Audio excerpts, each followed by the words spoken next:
Intelligence artificial भी real intelligence के सहारे जीने जीती है। रियल इंटेलिजेंस के बिना आर्टिफिशियल इंटेलिजेंस का भविष्य नहीं हो सकता है। और रियल इंटेलिजेंस जो है, वो भारत के यूथ टैलेंट पूल में है और मैं समझता हूँ कि इसकी अपनी एक बहुत बड़ी ताकत है। लेकिन अगर आप देखें तो कई टॉप टेक लीडर सबसे पहले टेक टैलेंट, लेकिन अमेरिका में टेक लीडर भारतीय मूल के हैं। सुंदर पिचाई, सत्या नडेला, अरविंद श्रीनिवास, आप उनमें से कुछ से मिले हैं। उनकी भारतीय पृष्ठभूमि की कौन सी बात है जो उन्हें इतना सफल होने में सक्षम बनाती है? देखिए, भारत के जो संस्कार है, वो ऐसे हैं कि जन्मभूमि और कर्मभूमि दोनों का सम्मान, उसमें कोई भेद नहीं होना चाहिए। जितना जन्मभूमि के प्रति समर्पण हो, तो उतना ही कर्मभूमि के समर्पण भाव होना चाहिए और आपका जो बेस्ट दे सकते हो, वो देना चाहिए। और इस संस्कार के कारण हर भारतीय अपना बेस्ट देने के लिए वो जहाँ भी हो, वो कोशिश करता है। वो बड़े पद पर हो तब करेगा ऐसा नहीं, छोटे पद पर भी। और दूसरा, कहीं गलत चीज़ों में वो फँसता नहीं है। ज़्यादातर वो सही काम के और दूसरा उसका नेचर है जी, हर एक के साथ मिल जाता है। अल्टीमेटली सक्सेस के लिए आपके पास नॉलेज इनफ नहीं है। आपके पास टीम वर्क करने का ताकत बहुत बड़ी, हर एक व्यक्ति के समझ करके उनसे काम लेने का सामर्थ्य बहुत बड़ी बात होती है। बाय एंड लार्ज भारत में जो पले बड़े लोग होते हैं, जो जॉइंट फैमिली से निकले हुए लोग होते हैं, ओपन सोसाइटी में से निकले हुए लोग होते हैं, उनके लिए बहुत आसान होता है कि वो इस प्रकार के बड़े-बड़े कामों को नेतृत्व आसानी से कर सकते हैं। और सिर्फ बड़ी-बड़ी कंपनियां दुनिया के कई देशों में अच्छे महत्वपूर्ण पदों पर आज भारतीय काम कर रही है। और इंडियन प्रोफेशनल्स की प्रॉब्लम सॉल्विंग जो स्किल है, एनालिटिकल जो थिंकिंग है, और मैं समझता हूँ कि वो सामर्थ्य इतना बड़ा है कि उसका व्यक्तित्व ग्लोबली कॉम्पिटिटिव हो जाता है और बहुत फायदेमंद हो जाता है। और इसलिए मैं समझता हूँ कि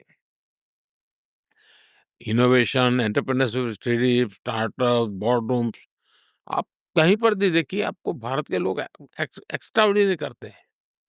अब हमारे यहाँ स्पेस सेक्टर देख लीजिए आप। पहले से स्पेस हमारा सरकार के पास था। मैंने आकर के उसको 1-2 साल पहले ओपन अप किया। इतने कम समय में 200 स्टार्टअप स्पेस में हैं। और हमारी जो चंद्रयान वगैरह की जो हमारी यात्रा है, वो इतनी लो कॉस्ट में होती है।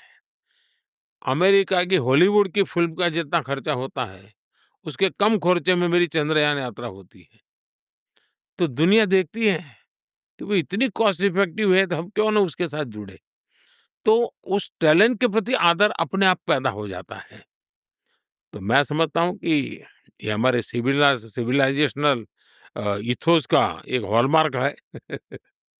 तो आपने इंसानी इंटेलिजेंस के बारे में बात की, तो क्या आपको इसकी चिंता है कि एआई, आर्टिफिशियल इंटेलिजेंस, हम इंसानों की जगह ले लेगी? ऐसा है कि हर युग में कुछ समय तक टेक्नोलॉजी और मानव के बीच स्पर्धा का वातावरण बनाया गया या उसके बीच में संघर्ष का वातावरण बनाया गया। मानव जात को ही चैलेंज करेगा, ऐसा ही वातावरण बनाया गया। लेकिन हर बार टेक्नोलॉजी भी बढ़ती गई और मानव उससे ऊपर एक कदम आगे ही बढ़ता गया। हर बार हुआ। और मनुष्य ही है जो उत्तम तरीके से उस टेक्नोलॉजी का उपयोग करता है। और मुझे लगता है कि एआई के कारण इंसान को इंसान होने का मतलब सोचना पड़ रहा है। ये एआई ने अपनी ताकत दिखाई है। क्योंकि जिस तरीके से वो काम कर रहा है, उसको उसको प्रश्न कर दिया है। लेकिन जो इंसान की इमेजिनेशन है, एआई जैसे कई चीज़ें वो प्रोडक्ट कर सकता है, शायद इससे भी ज़्यादा कर देगा आने वाले दिन में। और इसलिए मैं नहीं मानता हूँ कि उस इमेजिनेशन को कोई रिप्लेस कर पाएगा। मैं आपसे सहमत हूँ। इससे मुझे और बहुत से लोगों को ये सोचने पर मजबूर होना पड़ता है कि क्या चीज़ इंसान को ख़ास बनाती है, क्योंकि ऐसा लगता है, ऐसा बहुत कुछ है। जैसे कि कल्पना, रचनात्मकता, चेतना, डरने की क्षमता, प्यार करने की, सपने देखने की क्षमता, सबसे अलग सोचने की क्षमता, सबसे अलग, उससे अलग, उससे अलग, जोखिम लेने की, ये सब चीज़ें। अब देखिए केयर करने की जो इनेट एबिलिटी है, मनुष्य एक-दूसरे की जो चिंता करता है, अब कोई मुझे बताए साहब ये कर सकता है क्या? यह 21वीं सदी का एक बड़ा अनसुलझा प्रश्न है।